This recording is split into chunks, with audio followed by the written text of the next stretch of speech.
नमस्कार दोस्तों, मैं अर्जुन यादव आपका हार्दिक स्वागत करता हूं हमारे यादव विजन चैनल पर। आज हम एक अद्वितीय और रोमांचक यात्रा पर निकलेंगे, जहां हम जानेंगे यादव समुदाय के इतिहास, सांस्कृतिक और रहस्यों के बारे में। क्या आप जानते हैं कि इस समुदाय का एक पौराणिक रहस्य भी है जो हजारों सालों पुराना है। चलिए इस रहस्य से पर्दा उठाते हैं और जानते हैं यदुवंशियों की कहानी।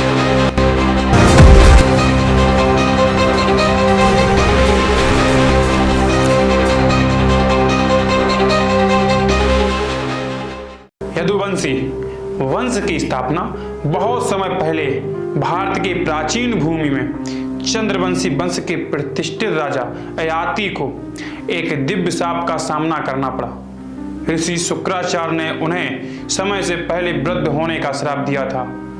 इस भाग्य से बचने के लिए ययाति ने अपने पुत्रों से उनकी युवावस्था के बदले अपनी वृद्धावस्था मांगी।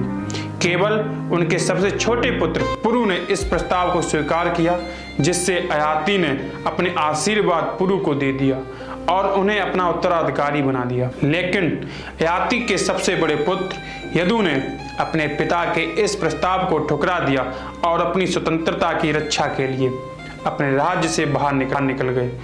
यदु की इस साहसी पहल ने यदुवंशी वंश की नींव रखी।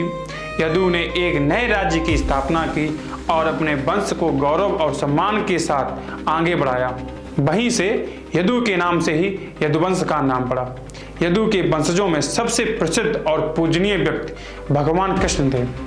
मथुरा के राजा कंस के अत्याचारों से मुक्ति दिलाने वाले कृष्ण ने न केवल अपने परिवार को बचाया, महाभारत युद्ध में पांडवों का साथ देकर धर्म की स्थापना की। उनके जीवन की हर घटना में रहस्य और रोमांच छिपा हुआ है, चाहे वह उनके बचपन की लीलाएं हों या उनके द्वारा कौरवों को युद्ध में पराजित करना।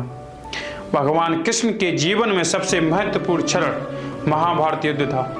इस युद्ध में कृष्ण ने अर्जुन को गीता का उपदेश दिया, जो आज भी जीवन के हर क्षेत्र में मार्गदर्शन करता है। कृष्ण की मृत्यु के बाद यदुवंशी वंश का पतन भी शुरू हो गया। द्वारका के समुद्र में डूबने और यादवों के आपसी संघर्षों ने इस वंश को कमजोर कर दिया। यदुवंशी वंश का उत्थान और पतन। भगवान कृष्ण के बाद यदुवंशी वंश ने कई महान योद्धाओं और शासकों को जन्म दिया, जिन्होंने भारत के विभिन्न हिस्सों में राज्य किया। हालांकि समय के साथ इस वंश का पतन भी हुआ। यह पतन भी किसी रहस्य से कम नहीं था। माना जाता है कि यादवों के आपसी संघर्ष और आंतरिक कलह ने इस वंश को कमजोर किया था। कहा जाता है कि यादवों के बीच भीषण संघर्ष हुआ और अंततः उनका विनाश हो गया। यह संघर्ष महाभारत के युद्ध की बाद की घटनाओं का परिणाम था, जहां कृष्ण की अनुपस्थितियों में यादवों के बीच सत्ता और प्रभाव के लिए संघर्ष शुरू हो गया। ऐसा कहा जाता है कि भगवान कृष्ण के पोते वज्रव ने अपने बचे हुए अनुयायियों के साथ हिमालय की ओर प्रस्थान किया और वहां एक नए युग का आरंभ किया।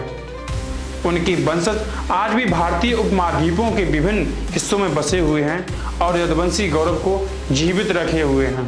वर्तमान समय में यदुवंशी वंश एक जीवंत विरासत है। यदुवंशी वंश, जो कभी भी प्राचीन भारतीय इतिहास का एक प्रमुख हिस्सा था, आज भी अपने गौरवपूर्ण इतिहास और सांस्कृतिक विरासत को जीवित रखे हुए है। धन्यवाद।